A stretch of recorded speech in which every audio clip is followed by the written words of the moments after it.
Welcome back to Weems Motor Co. So they told me not to do it, but I'm gonna do it anyway. Stick around.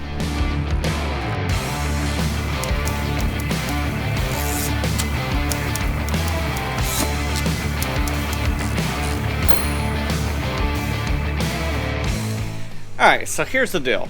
So in the custom motorcycle and custom car culture and custom builder culture, there's these things that are called trade secrets, and it almost makes it appear like you're part of this secret club if you know these techniques, these way to do things, almost like a secret society or something weird like that. But what I've always said was knowledge is power. If you have the ability to know how to do something, why would you want to hoard that information? So today, I'm going to give all of you guys a secret in on something that the custom motorcycle and custom car culture do not want you to know about. Now, I've talked about this build for Born Free, how I've modified everything. Every single part on this bike has been touched, modified, or custom made in some sort of way. And that is going all the way down to the tires. Yes, we are modifying the tires on the Born Free bike. Now right here you see beside me, two simple basic tires. I got a 17-inch wheel up front, 16-inch rim out back, and we're gonna be running slicks on this because the motorcycle is very much inspired by 1960s and 1970s drag bikes. Something that I do not like about these tires in particular is that they have lettering on the sidewalls. Now, on the front tire, nothing too extreme. This is actually a Hoosier drag slick front tire. I don't mind that it says drag front and the size of the tire. But some of the other things, you know, all of these test ratings and standards and not for road use and things like that, it's like kind of unnecessary. Obviously, this isn't going to be ridden on the road. It's a drag bike. It's made for the drag strip. I know those things. So a lot of those things, I believe, take away from the styling of the tire. Now, the other tire, the rear, is an M&H drag racing rear slick. It's called a Race Master, and it has the Race Master logo right along the side, and then over on this side it has a huge M&H logo. I don't want that on there.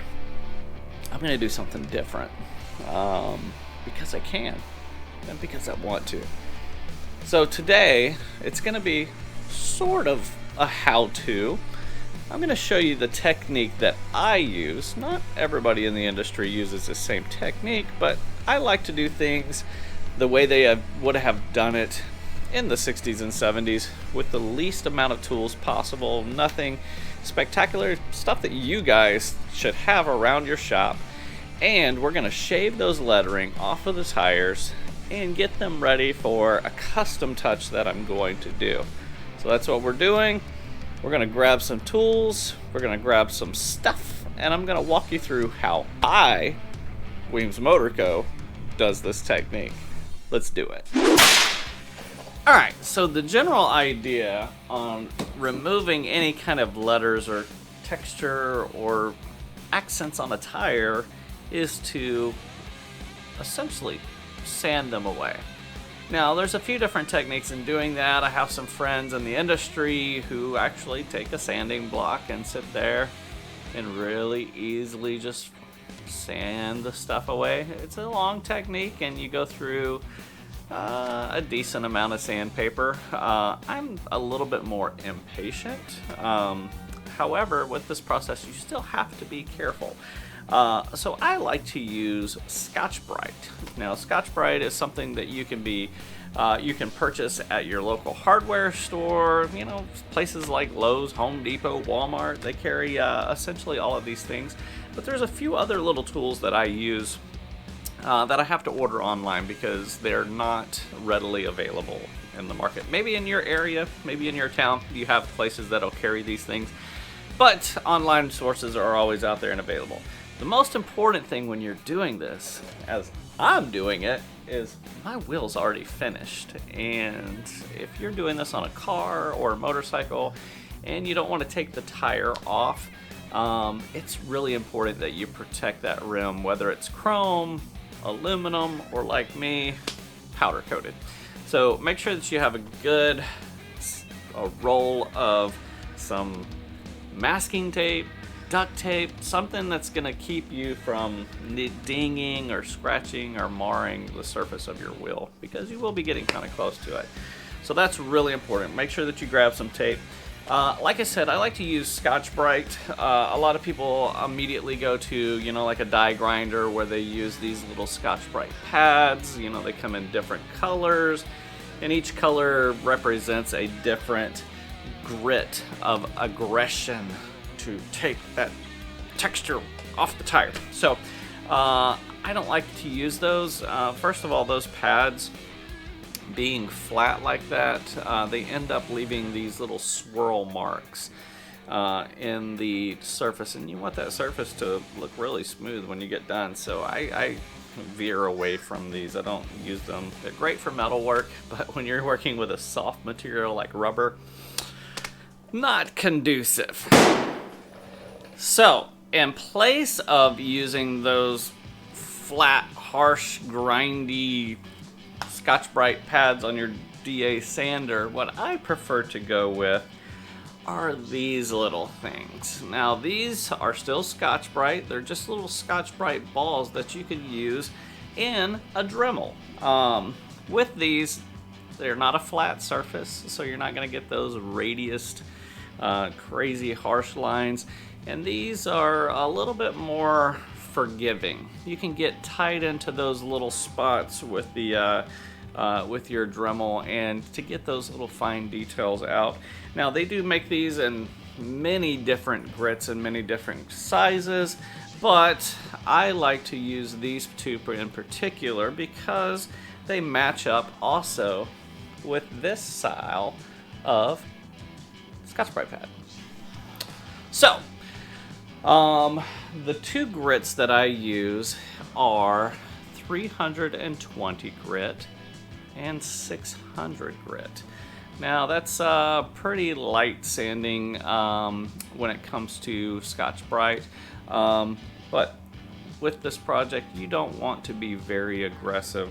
Once again, you want to kind of work your way to where it's nice and smooth. So typically I'll use these to remove the lettering first, and then I'll come back with my actual pads and I'll use it as a blending technique to blend where those letters were into the rest of the smoothness of the tire.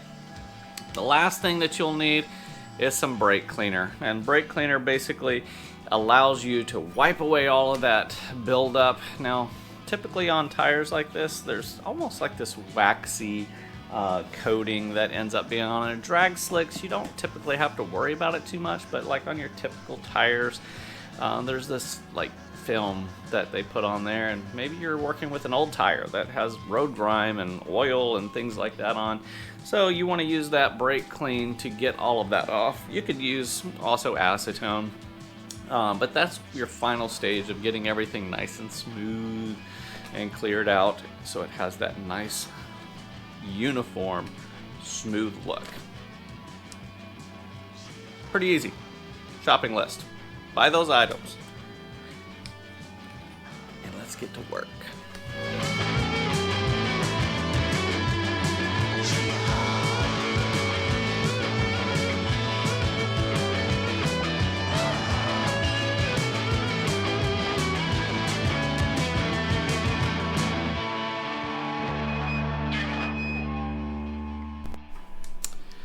Alright, now that we got the tire all taped up and protected, that rim from any kind of nicks or abrasion, I just wanted to quickly say I'm sorry to my patrons, because a few of you guys said, don't tell them don't tell them.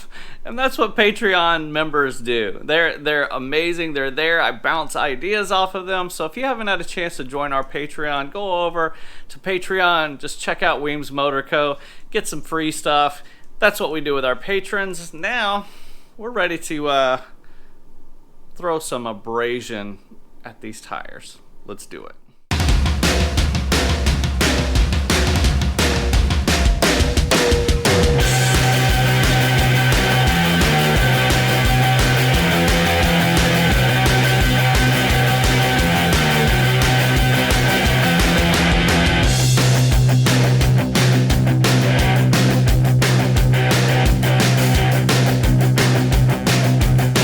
Alright, so that was the 320 grit Scotch-Brite ball.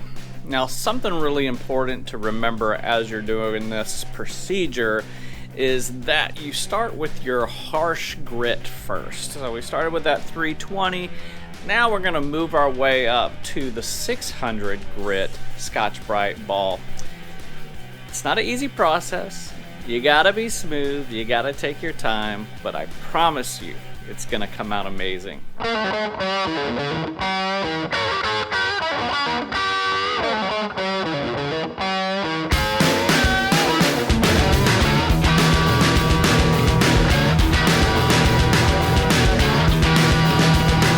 Alright, so that wrapped us up with the 600 grit Scotch-Brite ball. Looks great, nice and smooth, but we need to blend it in with the rest of the tire.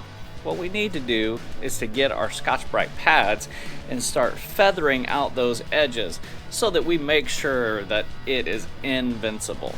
Now, I don't know why they tend to keep secrets in the custom builders world. If you guys know some secrets, jump down in the comments, leave me some little tidbits, maybe something I've never heard about before. Here's an idea. How do you customize your valve stems on your tires? Maybe you got an idea. Put it in the comments below. Let's feather out these edges with that Scotch-Brite pads and let's get this thing knocked out.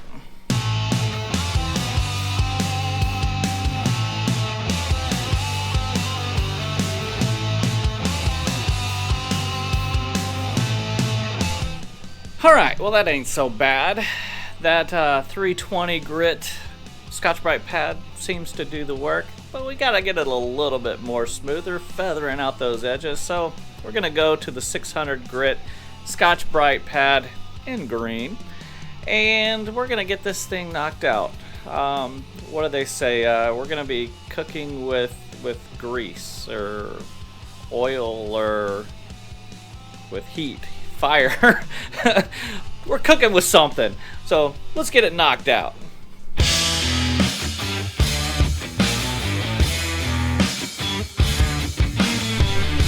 Alright, so here comes the last part. This is where the magic happens. So we're going to take that brake clean, we're going to spray it on there, we're going to smooth it out. I don't know exactly how it does it or what kind of bad voodoo magic that it has going on. But that brake clean actually takes it and makes it look uniform, like it never existed. Let's get it done.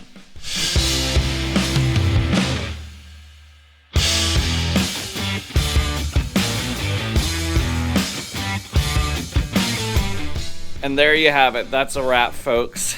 Not a really hard process. I'm not sure why they keep it a big secret in the industry, but now all of you guys know about it. So next time when you scuff the tires on your wife's brand new Range Rover, don't ask about that story. You know what to do, how to fix it. So hopefully you guys have enjoyed the video today. If you're new around here, jump down, hit that subscribe button. If you really like the video, hit that thumbs up. Turn those notifications on and let everyone know what's going on right here at Weems Motor Co. Peace.